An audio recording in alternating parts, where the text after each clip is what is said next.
Welcome to another episode of Entrepreneurship Unboxed, your front row seat to the stories, struggles, and secrets behind today's most innovative startups, entrepreneurs, and investors. I'm your host, AJ. Today, we have the honor of speaking with Youssef Abillama, a true pioneer and leader in the facility management and cybersecurity sectors. Youssef's journey from nurturing a family business in Lebanon's facility management industry to his current role as managing partner at SHELT Global Limited is a testament to resilience, innovation, and visionary leadership. Get ready for an episode filled with actionable insights and inspiring stories that will empower you to elevate your entrepreneurial game. Mr. Youssef, it's a pleasure to have you on the show. Can you start by telling us a bit about yourself and what inspired you to take the entrepreneurial path? Yeah, so my journey as entrepreneur started early on when I was at school at university. I was always, because of my family also background. You know, my grandfather was an entrepreneur, my father, myself. So it was always, I think, ingrained to take new ideas, and try to add value, to start new projects, to build businesses around it, and to make sense out of it while adding value to the end user. So I think it was something innate. I remember I had many initiatives along this road. So I was always inspired by it. I started at school. I remember I had some friends who also, an Italian friend, I remember, and he had a company called Product Vision. And his thing was to, innovate a little bit like 3M back in time and to do patented products. So I joined his company and we did some silly products where we were innovating to make sure that the product were unique enough so we can register a patent. We did one, for instance, for now I think it exists, but back in time it was like a scoop for poop of dogs, that we patented. It was a little bit my early stage, and then it moved to other entrepreneurial projects, and even in unrelated things like food industries. Even so, my background was more on the IT side, where I studied and I worked after my school. I always was animated and motivated by these new idea things, meeting with the right people, forming a team, building a team, and launching a business. I mean, I was such excited in a lot of these early businesses. It requires so much hard energy. I remember when I was in Boston, I launched, it was initially a school project with one of my teacher, kind of liquor for seafood restaurants in Boston. Boston was famous for its seafood. And I noticed that after the seafood, you always had this taste in your mouth of seafood that was not the most pleasant. So I came with this recipe that we have in Lebanon. We call it white coffee. It's like distilled rose petals. And I brought it and I started doing this in my kitchen. And I did some nice marketing around it. And my teacher, helped me to introduce to one of the big seafood chain there. So this is how, look back. Looking back, what was the pivotal moment that solidified your vision for transforming a family-run operation into a sustainable and people-focused business? I mean, my family business, was there, but I didn't want to join it right away. But finally, my father had the last word, because the family business was buying. I was in the US, and I wanted to continue in the US working. I loved it there because, there were a lot of innovation, a lot of risk taking, and this was a little bit my culture. But my father convinced me, because we had a business in France that we acquired, that was an American Swiss company. And it was quite a challenge because it was a turnaround business where the business was not doing well. And my father told me it will be a good lesson or a good experience for you to see how to turn around non-performing business into a performance business. So I was close to the GM of this turnaround, and the turnaround was quite a success. After 2 years, 3 years, it started making money from negative to positive. This is how I started with the family business. But then after I got bored after 4 years, and I wanted to go my entrepreneurial roots again alone. So this was a little bit the beginning. So always animated by this entrepreneurial drive, learning, of course, from experience and learning. But I always thought that entrepreneurial projects were much more compact, much more adrenaline oriented, but tough also at the same time. But I didn't see the toughness in them because I was really animated by this drive. So, if you look at it afterwards, it was very tough because, I remember businesses where I had to drive hundreds of kilometers, where I had to, wake up very early, to stay very, very late. But for me, the thing that really remained as a taste was the entrepreneurial project. In the early days of managing the family business, what were some of the toughest obstacles you encountered, and how did you navigate them? Yeah, it was mainly the GM who was a partner of this one of the businesses, these family businesses. What I learned the most was really this notion of,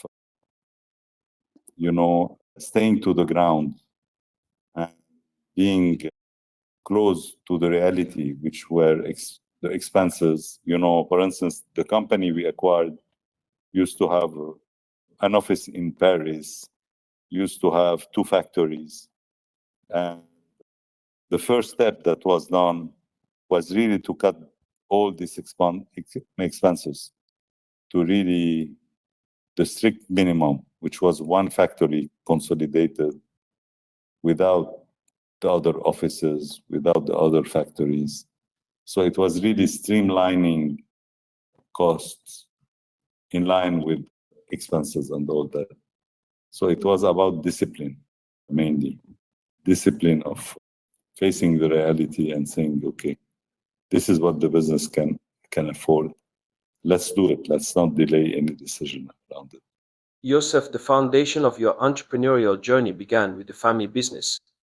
How did the structural and operational strategies of your family business influence and support your subsequent ventures?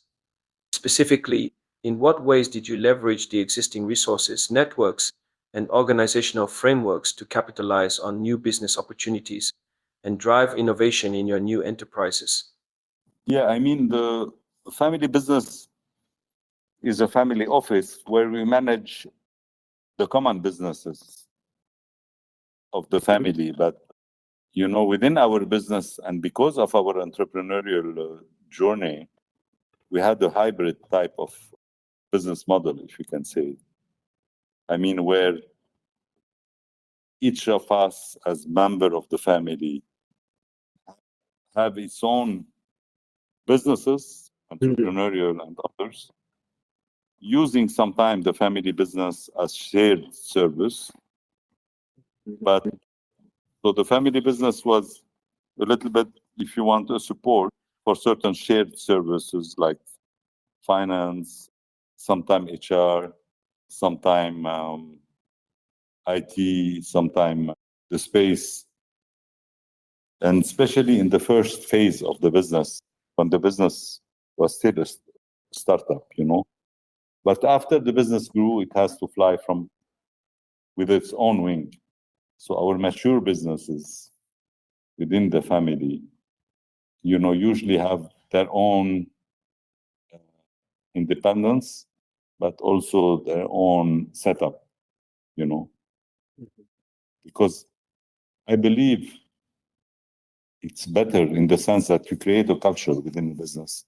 And for certain core functions like HR, like finance, like operation and others, I think it's good to be very focused, very specialized, and to have the culture of the business embedded. What leadership principles have you found most effective in fostering a strong, motivated, and innovative team culture, both in the family business and at SHELT Global? I think there is a term in leadership that I like, I think leadership is more an art than a science, but this term is called situational leadership. And I think good leaders have to adapt their style of leadership according to the situation. I give you an example. If we are talking like we were turnaround, turnaround requires a certain specific type of leadership in the sense of being very disciplined, a little autocratic or directive in order to really get the discipline in place, stop the bleeding of the business. When you are in a startup, let's say, the leadership of a startup is different in the sense that you have to foster motivation, you have to foster innovation, risk-taking, and especially that a lot of times startup poorly pay their people. They're usually underpay. They promise them some scheme in the future or some shares, but they never know if they will make it or not. So these are a little bit, so the situational leadership is really adapting to each type of situation, startup, turnaround, a growth stage, and for instance, growth stage, you are growing so fast, you need to have the right people in place. So, the thing is to get things done through others, but to get things done through others, you need also some type of control mechanism, some type of feedback mechanism, periodic meetings, and get out of the way of the people so they can work also, not too many meetings. So this is a little bit, if you want, what I think leadership is about, in my case, is really adapting. So I don't see it as one style fit all. I see it as an adaptation to each momentum, to each phases of a growth. For entrepreneurs looking to start a business today, especially those involved in family enterprises, what key advice would you give based on your journey and experiences? Family business is at the same time a great support because it gives, the support to a startup that it doesn't have. Mm-hmm. But you have to be careful also with families and not to have it too much octopus, like dictating or changing your own inner calling or your inner drive and becoming a burden. So, this fine line between support and octopus kind of things is sometimes tricky because, family likes to get involved. They like to parent sometimes too much. And the entrepreneur by definition, it's a high risk mood.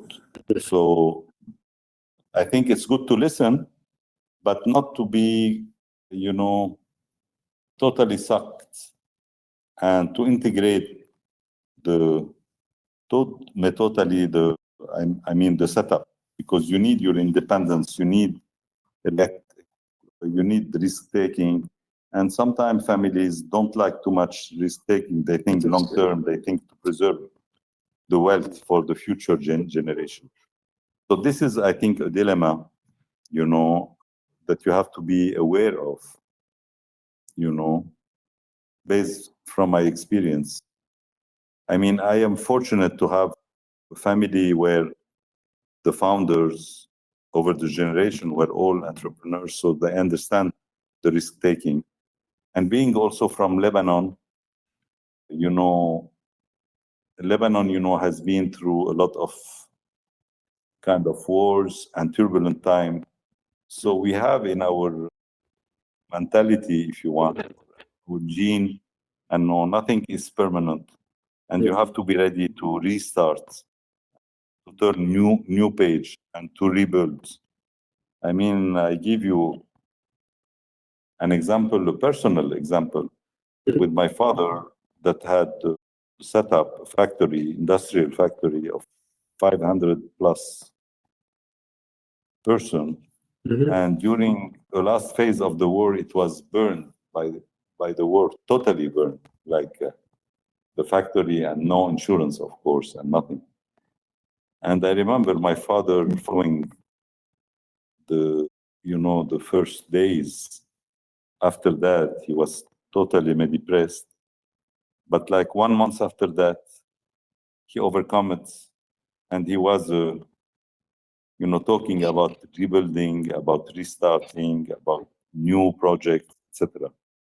So this is also something, that I was fortunate to have, being Lebanese in turbulent time, and having parents, founders in the entrepreneurial drive. So when you don't have this surrounding, of course, it's a little harder but I still think you can get it. It should be somewhere, it should be in your calling. Some people don't like risk taking, so fine. I mean, not everybody is meant to be an entrepreneur. But if you have this calling of being an entrepreneur, I mean, go for it, especially when young and when you still have least the responsibility, I mean, as a family to support and others, and go and learn. It's hard, but I think the journey is worth it. And you will learn a lot. You will learn, I think, at least 10 times more than being in a standard traditional business 9 to 5.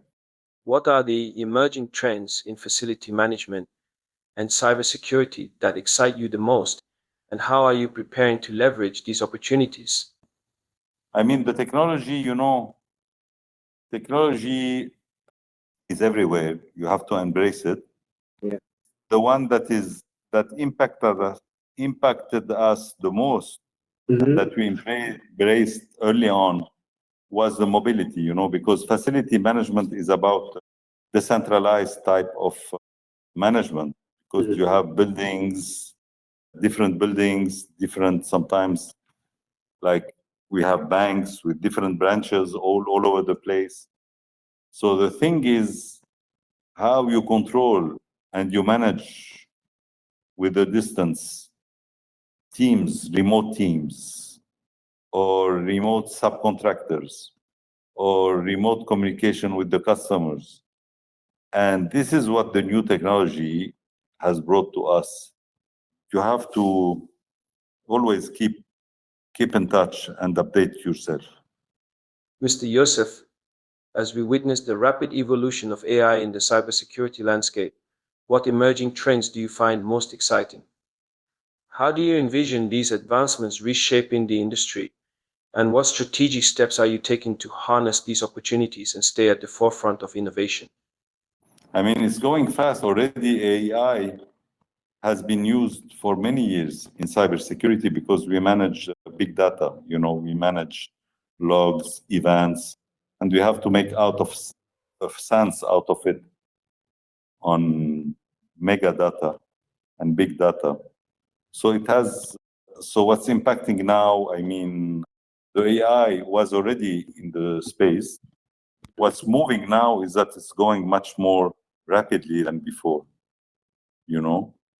Now, for instance, the rapid pace is making, let's say, cyber attack threats disseminates much more quickly than before.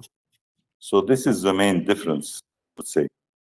What is your long-term vision for SHELT Global Limited, and how do you plan to achieve it while staying true to your core values, particularly those instilled from managing a family business?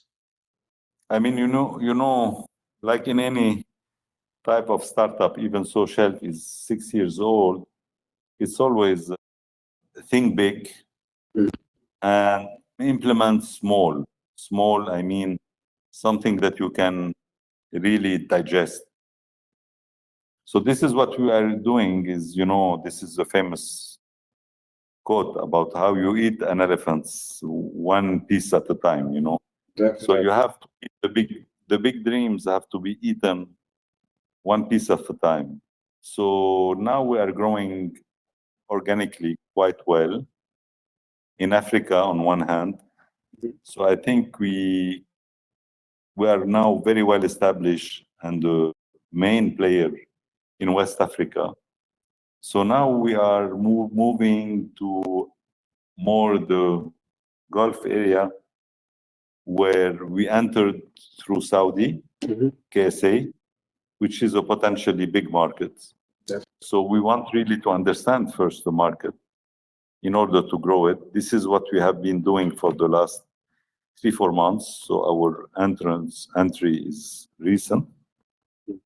So we plan by the end of the year really to create growth there. But the first objective within the coming 4 to 6 months is really establish ourselves, understand all the dynamics, have the right people in place and the right connections. So this is what me and the team are doing a lot now. If you could gift a single book to every entrepreneur in the world, which one would it be and why? Also, can you share 1 or 2 books that profoundly shaped your entrepreneurial journey and mindset? I mean, as entrepreneurial attitude, spirit, I think one of the most common one is Think and Grow Rich, by Napoleon Hill. He's one of the founder of this thinking, and it's to take your destiny in charge and to know the importance of attitude and the attitude and the determinations and the focus and how you can really be the creator of your life rather than being passive about it. So this is the first book. The second book that really influenced me was more about management, and really it influenced, I would say, the last 20 years of my life, business especially. It's a book called Winning by Jack Welch. Jack Welch was known as the best manager of the last century. He was for 20 years the CEO of General Electric. But beside that, his philosophy about people, especially people, because back in time, now GE changed now. And Jack passed away. I went to many of his seminars where I had an encounter with him on a one-to-one. And he's really the manager that he's, I would say, my mentor in his writing and his actions, because he really put people first. A lot of people says it, but he practiced it. And if you read the book, you can really understand and feel how he grew the people into the business. GE was doing from aircraft to television productions to consumer products to energy. So it's very diversified. And the only common thread across all the businesses and the success of the businesses was really the way Jack Welch and GE manage people, how they develop them, how they grew them. So read this book. I think it will give you a lot of inspiration about what management is about. Can you recall a moment when a failure, either yours or your parents, unexpectedly set the stage for a future success? What is the story behind your favorite failure, and how did it become a pivotal moment in your career? I mean, when you are an entrepreneur, you have many. At the end, you must have little more success than failure to make to stay afloat, like you said. But so many failure and failure are learning, they're not failure, because this is the thing, is to shift your attitude about failure and say this is a learning. So maybe, I mean, my early ventures, where yes, I failed. So it's always good afterwards, because when you are in it, you can never read it the right way. Afterwards, to ponder. And I always ponder, try to learn as much as I can from why this didn't work. One failure, I mean, if I recall, maybe if I recall the first one that I talked already about, it was an interesting one. The one I told you about the when I was in Boston, and it was like a cool project. I put a lot of energy for like around 6-8 months, and then I had some sales, but not enough sales, so I stopped it.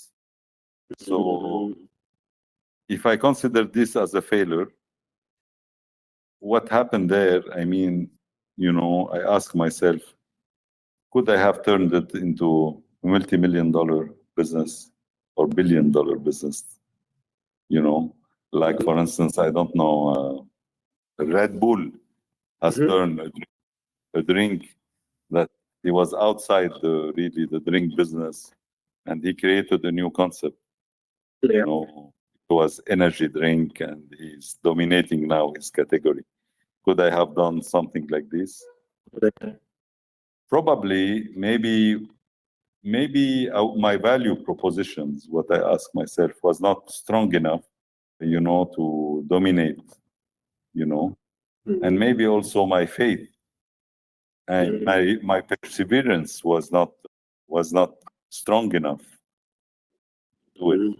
This is what maybe the lessons is about: faith, perseverance, and maybe also the innovation, like not to do something good enough, but something really great enough, something great, not only something good, to really dominate and step. And to have this great product, it needs maybe more research, not more research, more talk with the users, with the things. So I think I launched it maybe without talking enough to enough people to understand what they were expecting, maybe from a taste point of view, maybe from a price point of view, etc. Before launching it, I was in a hurry of launching it because I found it exciting and I found it good, and the people around me were encouraging me. But this was not enough. Maybe some more, like they call it now in startup, agility type of lean. They call it lean methodology, which is build, measure, and learn. You build a prototype, you measure, you get the feedback, and then you learn from this feedback, and then you do another iteration of the product until you really get the right product, and then it will be a success. And success through success, you know. Reflecting on the past 5 years, what new belief or habit have you adopted that has significantly transformed your life and work? How has this change impacted your day-to-day actions and long-term goals? I mean, the last 5 years, I'm spending much more time really thinking and trying to balancing short and long-term objective. Before it was more short-term, now it's balancing short-term and long-term. And not only based on number, on growth, but also I'm much more aware about the quality of the time. You know, when you become older, you start really valuing time differently. So, and I worked much more on my personal development through internally, you know, things like meditation, things like creative project that I never, for instance, 2 years ago, 1.5 years ago, I always wanted to play an instruments, but I didn't never have the time, and I didn't really. So last year, beginning, it was in December 2022, I decided to learn saxophone. Yeah. So people told me, "Oh, you're crazy, saxophone. It's a very difficult instruments, wind instruments. You know nothing about the music. You never played. What do you want from this?" So, but I was, you know, I put this as a balancing because I wanted to have some creativity, some music. So I decided to learn saxophone, and after 1.5 years now, I'm starting to play, you know, to a certain level.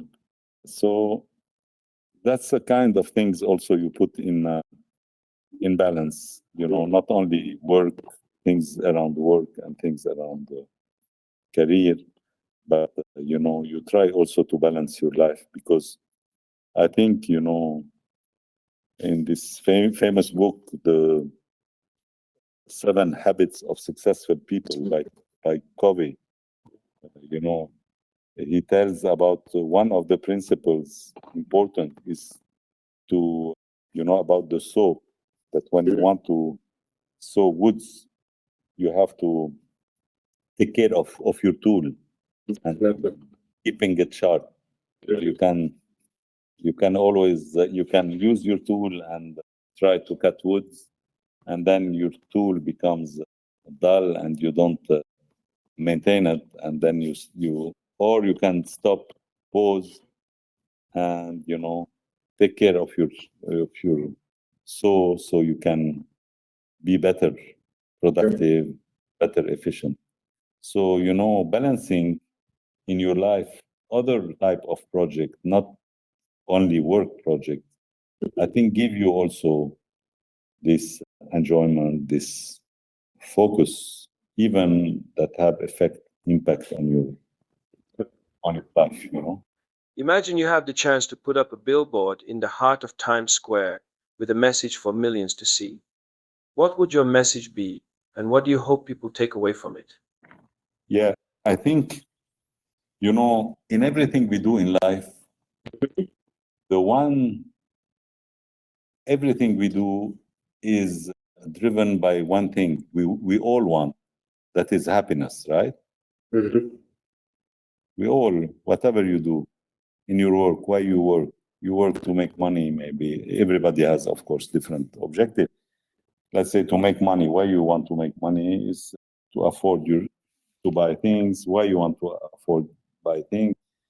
To be happier, right?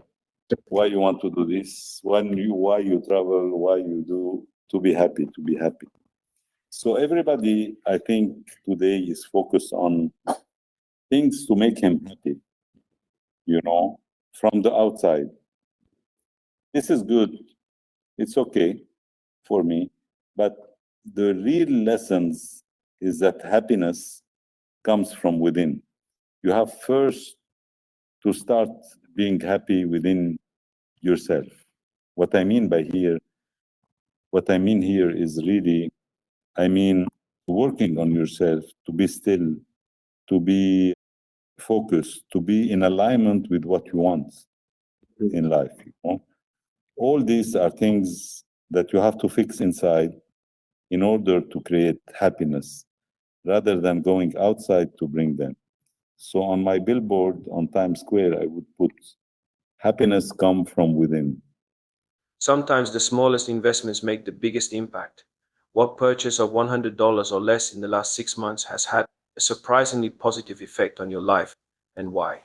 Maybe it's an app that I downloaded that costs like $5. So, so it's like 50, maybe $60, $60 a year. It's called Belief. It impacted me because I use it almost every day. It's like an app for meditation, for affirmation that I put, for instance, when I travel, I put it in the plane. It, it stabilizes or it gives you affirmation depending on what you are looking for. The specific could be like something around, let's say, calmness, something around fitness, something around abundance or others. So you put it, and it affects a little bit your mood, and it puts you in the right, if you want, alignments. So it has something around meditation, something around affirmation. It has something around hypnosis that you can put. I put it sometime when I sleep, so it makes me. So this is a type of maybe thing I invested not a lot of money, but it affected me. It affected me, or it impacted my mindset. I encourage instead of while, for instance, you walk or you exercise at the gym, put it for 20 minutes. It really can have an impact over your day. Yeah. For the belief. And the author is Victoria Gallagher. She wrote a book also about it. You can check it. Victoria Gallagher. What is one of the best or most worthwhile investments you've made, be it in time, money, or energy? Yeah, invest in people, because if you are growing, especially in businesses, if you don't have the right people, so spending time with the right people, I think it's very important. For a passionate young entrepreneur fresh out of college, ready to dive into the real world, what unconventional advice would you offer to help them stand out? What common myths about entrepreneurship should they ignore? I mean, the first is if you have the chance to find, because this is not given to anybody, but if you have, or if you can look deep enough and early enough in your life after college about what you like to do, what really attracts you, because sometimes you don't get it right away. You have to try and to work in several small business, in several, I mean, experience, to have many experience. If you know what you like to do, and if you are passionate about it, and if you are good at it, I would say go with an entrepreneurial project and stick to this, what you like to do, what you are good at, what you are passionate about. If you don't have this calling, I would say get different experience to find this calling. Because I think if you do what you like, and if you like it, if it's not a business, it's not a work anymore. And if you are passionate about it, and if you are good at it, success is guaranteed. It's a question only of adjusting. But to find this, If you have it, it's excellent.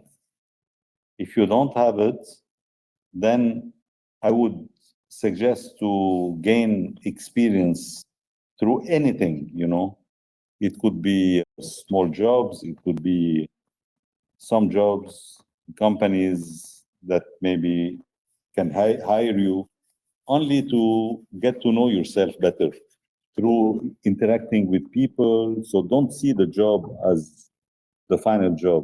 See it as an experience to learn about yourself, to, to interact with people, to know a little bit what people like about you and what you like to do. All this needs time sometimes, you know. So don't rush if you don't have it. If you have it, it's a blessing. So go after a project. The myth about entrepreneurship, I would say that entrepreneurship is not for everybody, And this is also come back to my first questions, because now it's becoming very sexy. Everybody talks about stuff. Everybody wants to jump, to have his own business, to be his own boss, etc., etc. But at the end, entrepreneurship is like any other job, It's to create something. So it's not for everybody. So you have to really know what it is about before you jump into it, in the sense that it's, it's like somebody that wants to do climbing mountain.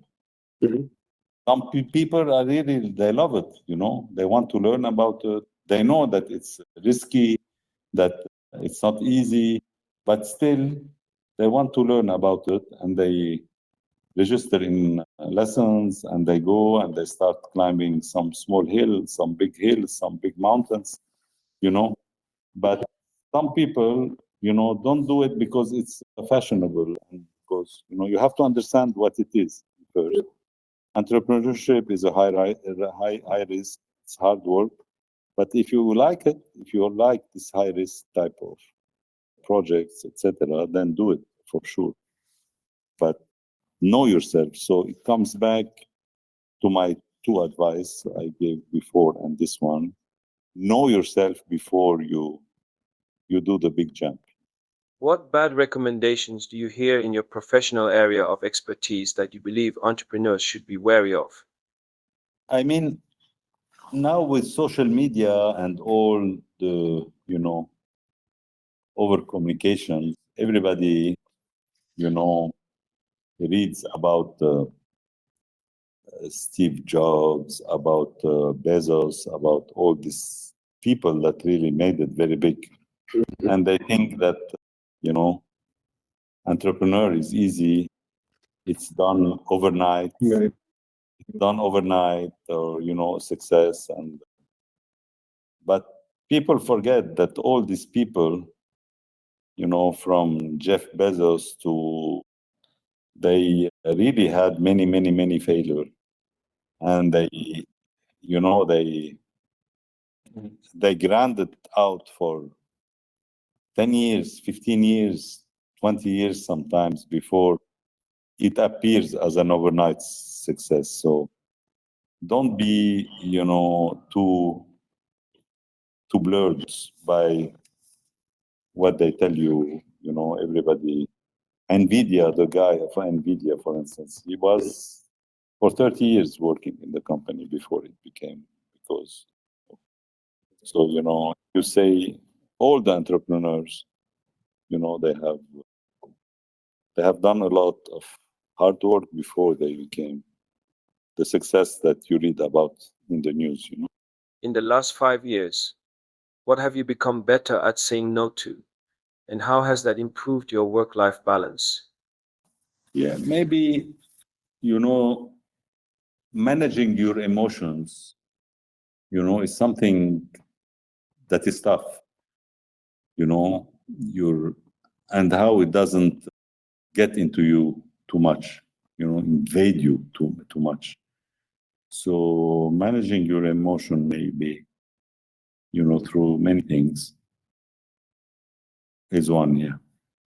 When you feel overwhelmed or unfocused, What strategies or practices do you use to regain clarity and drive?